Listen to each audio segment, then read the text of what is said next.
Gene banks around the world preserve crop plant diversity for food and agriculture.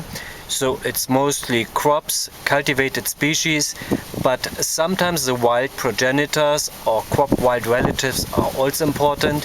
What you see here are plots of the wild progenitor of cultivated barley. The species name is Hordeum spontaneum.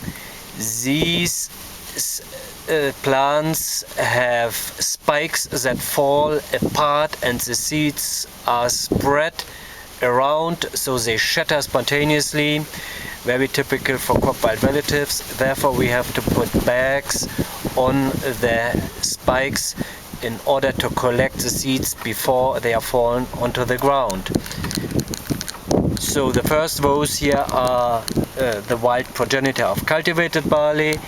Then we continue with plots of the cultivated barley itself.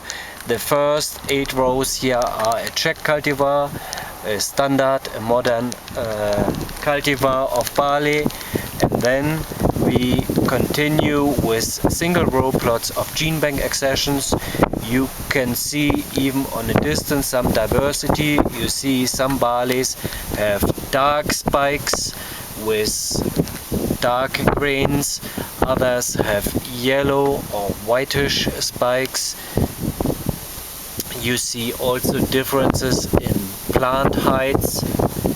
These plots will be harvested within the next days.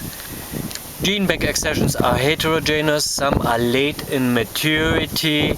You can see that in the bag. Some barleys are still quite green.